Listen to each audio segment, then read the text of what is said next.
السلام علیکم every one. کہتے ہیں کہ ڈرامہ ہماری حقیقی زندگی سے بہت زیادہ ریلیٹ کرتا ہے، مگر کیا یہ ڈرامہ ہماری حقیقی زندگی کا حصہ ہے؟ اس طرح کا گناہ جیسے ایک باپ نے کیا اپنے بیٹے کے لیے، کیا حقیقت میں ایسا ہوتا ہے؟ بیٹے کی محبت یا کبھی نہ ہار ماننے کا غرور، غازی یوسف نے مطلبی اور خود غرضی کی ساری حدیں پار کر دیں۔ آج کا ایپیسوڈ سسپینس، ایموشنز اور شاکنگ ٹویٹ سے گھرا ہوا ہے۔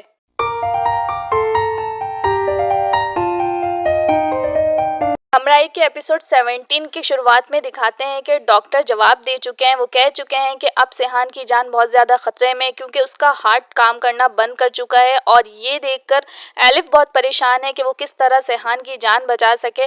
ساتھ ہی غازی یوسف بھی اپنے بیٹے کے لیے بہت زیادہ پریشان ہے۔ الف دل میں ایک بہت بڑا فیصلہ کر چکی ہے، اور وہ جو قدم اٹھانے جا رہی ہے اس کی خبر کسی کو بھی نہیں ہے، اور اس نے غازی یوسف سے کہا کہ میں گھر جا رہی ہوں۔ غازی یوسف کہتا ہے ٹھیک ہے تم جاؤ، لیکن غازی یوسف کو بھی نہیں پتا کہ الف کیا سوچ رہی ہے، اس کے دماغ اور دل میں کیا کچھ چل رہا ہے۔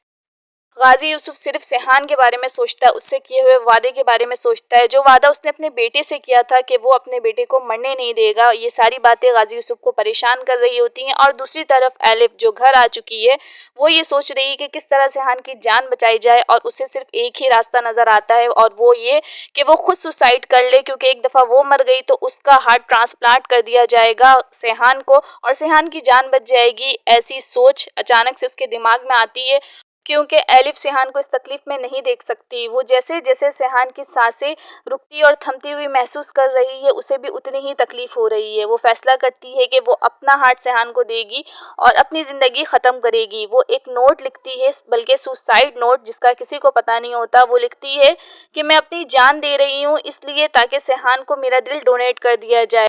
موت کو گلے لگانا اتنا آسان نہیں، یہ تکلیف تو وہی جانتا ہے جو اپنی زندگی سے لڑ رہا ہوتا ہے اور اپنی زندگی کو ختم کرنے جا رہا ہوتا ہے۔ الف اپنے ہاتھ سے ہی اپنی زندگی ختم کرنے جا رہی ہوتی ہے، صرف سیحان کی محبت میں۔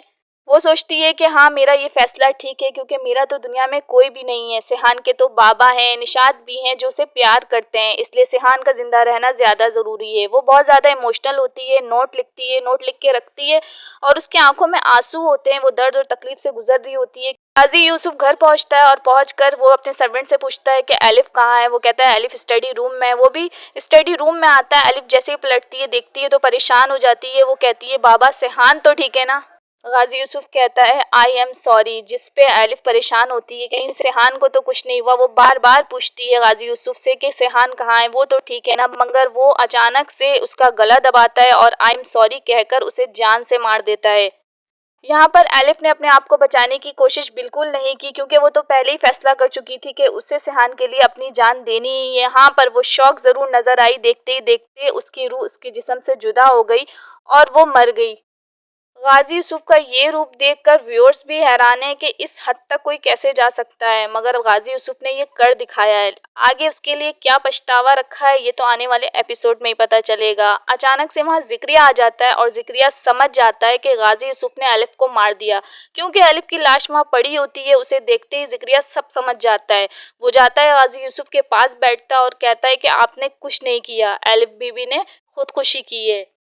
ذکریہ ساتھ ساتھ ہی سب کچھ پلان کر لیتا ہے کہ یہ مرڈر ایک سوسائڈ لگنا چاہیے۔ ساتھ ہی الف کا موبائل پڑا ہوتا ہے جس پہ اورنگزیب کی کال آتی ہے۔ ذکریہ فون اٹھاتا ہے تو دیکھتا ہے اورنگزیب کا نام لکھا ہے۔ وہ سوچتا ہے کال اٹھائے نہیں اٹھائے، وہ کال ریسیو نہیں کرتا، موبائل سائڈ میں رکھ دیتا ہے۔ وہ جا کے صرف غازی یوسف کو تسلی دیتا ہے کہ آپ نے کچھ بھی نہیں کیا، جو کچھ کیا وہ الف بی بی نے خود کیا، انہوں نے اپنی جان خود لی ہے، آپ ٹینشن نہیں لیں، میں سب سنبھال لوں گا، اس وقت ہمیں ہاسپٹل جانا چاہیے۔ اور دوسری طرف ڈاکٹر اورنگزیب کو دکھایا جاتا ہے کہ وہ ڈاکٹر سے کانٹیکٹ کر رہا ہے، اور ڈاکٹر گڈ نیوز سناتا ہے اورنگزیب کو کہ ہارٹ ڈونر کا انتظام ہو گیا ہے۔ یہ سن کر اورنگزیب بہت خوش ہوتا ہے اور الف کو کال ملاتا ہے کہ یہ گڈ نیوز الف کو سنائے، مگر الف جو اب اس دنیا میں رہی نہیں وہ کال کیسے اٹھائے گی؟ اورنگزیب کو ابھی اس بات کی خبر نہیں ہوتی، پر وہ خوش بہت ہوتا ہے کہ الف کو جیسے ہی پتہ چلے گا وہ بہت خوش ہو جائے گی۔ ذکریہ کی پلاننگ شروع ہو چکی ہے، اس نے جھوٹی رپورٹ بنوا لی تاکہ وہ غازی یوسف کو بچا سکے۔ اس نے کہا کہ جھوٹی رپورٹ ایسی تیار کرو کہ جیسے یہ سوسائڈ ہی لگے۔ پیسے اور دولت کے بلبوتے پر ذکریہ پوری کوشش کر رہا ہے کہ رشوت دے کچھ بھی کرنا پڑے، مگر غازی یوسف کا یہ راز ہمیشہ راز ہی رہے۔